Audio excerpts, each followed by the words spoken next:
Okay, you little fucking baby queers, gather around Papa Diqhedd for a story full of spooks.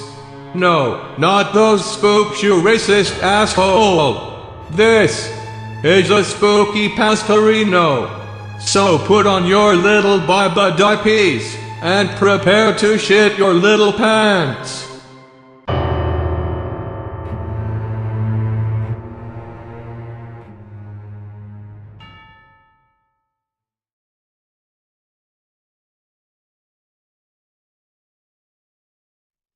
I just want to start off by saying if you want an answer at the end, prepare to be disappointed.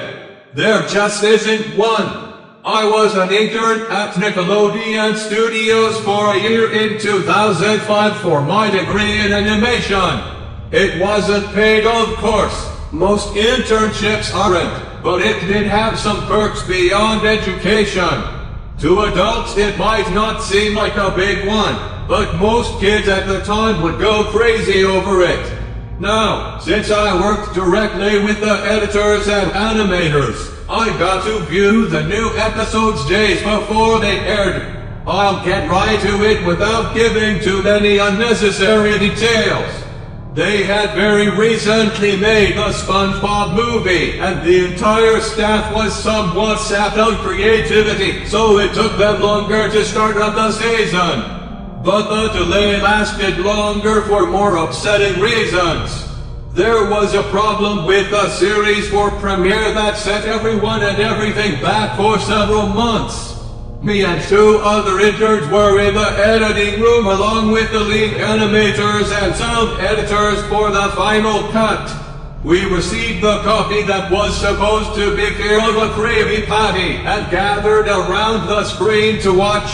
Now, given that it isn't final yet, animators often put up a mock title card, sort of an inside joke for us, with funny, oftentimes lewd titles, such as How Sex Doesn't Work, instead of Rockabye Bye Bell, when SpongeBob and Patrick adopt a sea squid. Nothing particularly funny, but work-related chuckles.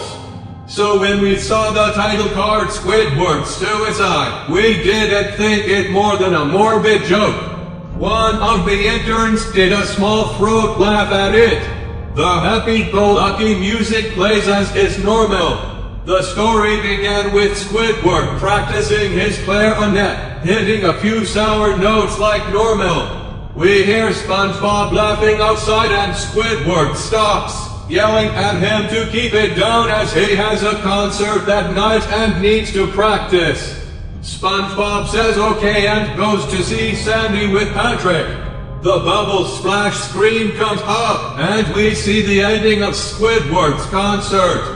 This is when things began to seem off. While playing, a few frames repeat themselves, but the sound doesn't. At this point, sound is synced up with animation. So, yes, that's not common, but when he stops playing, the sound finishes as if the skip never happened. There is slight murmuring in the crowd before they begin to boo him. Not normal cartoon booing that is common in the show, but you could very clearly hear malice in it. Squidward's in full frame and looks visibly afraid. The shot goes to the crowd, with SpongeBob in center frame, and Hitsu is booing, very much unlike him. That isn't the oddest thing, though. What is odd is everyone had hyper-realistic eyes. Very detailed. Clearly not shots of real people's eyes, but something a bit more real than cheap. The pupils were red. Some of us looked at each other, obviously confused, but since we weren't the writers, we didn't question its appeal to children yet. The shot goes to Squidward sitting on the edge of his bed, looking very forlorn. The view out of his fourth hall window is of the night sky, so it isn't very long after the concert. The unsettling part is at this point there is no sound. Literally no sound. Not even the feedback from the speakers in the room. It's as if the speakers were turned off, though their status showed them working perfectly. He just sat there, blinking, in this silence for about 30 seconds. Then he started to sob softly. He put his hands, tentacles, over his eyes and cried quietly for a full minute more, all the while a sound in the background very slowly growing from nothing to barely audible. It sounded like a slight breeze through a forest. The screen slowly begins to zoom in on his face. By slow, I mean it's only noticeable if you look at shots 10 seconds apart side by side. His sobbing gets louder, more full of hurt and anger. The screen then twitches a bit, as if it twists in on itself, for a split second then back to normal. The wind through the trees sound gets slowly louder and more severe, as if a storm is brewing somewhere. The eerie part is this sound, and Squidward sobbing sounded real, as if the sound wasn't coming from the speakers, but as if the speakers were holes the sound was coming through from the other side. As good as sound as the studio likes to have, they don't purchase the equipment to be that good to produce sound of that quality. Below the sound of the wind and sobbing, very faint, something sounded like laughing. It came at odd intervals and never lasted more than a second, so you had a hard time pinning it. We watched this show twice, so pardon me if things sound too specific, but I've had time to think about them. After 30 seconds of this, the screen blurred and twitched violently and something flashed over the screen, as if a single frame was replaced. The lead animation editor paused and rewound frame by frame. What we saw was horrible. It was a still photo of a dead child. It couldn't have been more than 6. The face was mangled and bloody, one eye dangling over his upturned face, popped. He was naked down to his underwear, his stomach crudely cut open, and his entrails laying beside him. He was laying on some pavement that was probably a road. The most upsetting part was that there was a shadow of the photographer. There was no crime tape, no evidence tags or markers, and the angle was completely off for a shot designed to be evidence. It would seem the photographer was the person responsible for the child's death. We were of course mortified, but pressed on, hoping that it was just a sick joke. The screen flipped back to Squidward, still sobbing, louder than before, and half body in frame. There was now what appeared to be blood running down his face from his eyes.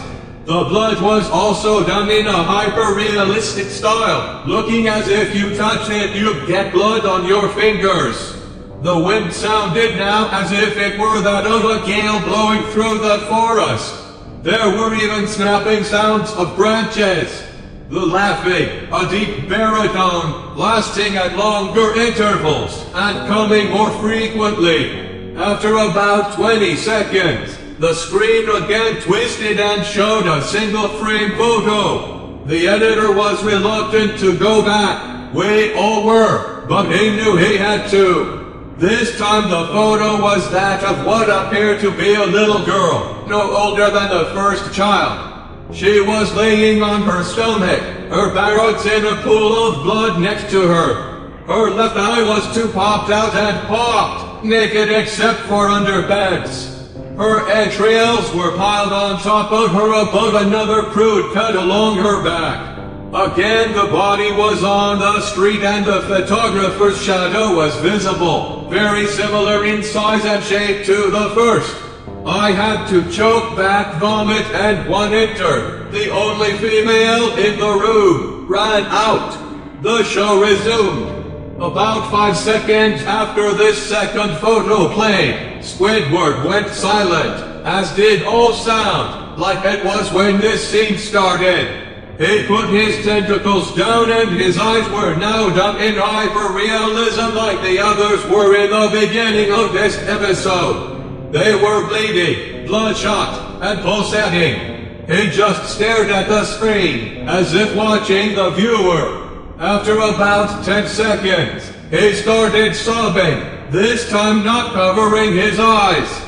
The sound was piercing and loud, and most fear-inducing of all is his sobbing was mixed with screams. Tears and blood were dripping down his face at a heavy rate. The wind sound came back, and so did the deep voice laughing, and this time the still photo lasted for a good 5 frames. The animator was able to stop it on the 4th and backed up. This time the photo was of a boy, about the same age, but this time the scene was different. The entrails were just being pulled out from a stomach wound by a large hand, the right eye popped and dangling, blood trickling down it. The animator proceeded. It was hard to believe, but the next one was different, but we couldn't tell what. He went on to the next, same thing. He went back to the first and played them quicker and I lost it. I vomited on the floor, the animating and sound editors gasping at the screen. The 5 frames were not as if they were 5 different photos. They were played out as if they were frames from a video. We saw the hand slowly lift out the guts. We saw the kid's eyes focus on it. We even saw 2 frames of the kid beginning to blink. The lead sound editor told us to stop. He had to call in the creator to see this. Mr. Hillenberg arrived within about 15 minutes. He was confused as to why he was called down there, so the editor just continued the episode. Once the few frames were shown, all screaming, all sound again stopped. Squidward was just staring at the viewer, full frame of the face, for about 3 seconds. The shot quickly panned out and that deep voice said, "Do IT?" and we see in Squidward's hands a shotgun. He immediately puts the gun in his mouth and pulls the trigger. Realistic blood and brain matter splatters the wall behind him and his bed, and he flies back with the force. The last 5 seconds of this episode show his body on the bed, on his side, one eye dangling on what's left of his head above the floor, staring blankly at it. Then the episode ends. Mr. Hillenberg is obviously angry at this.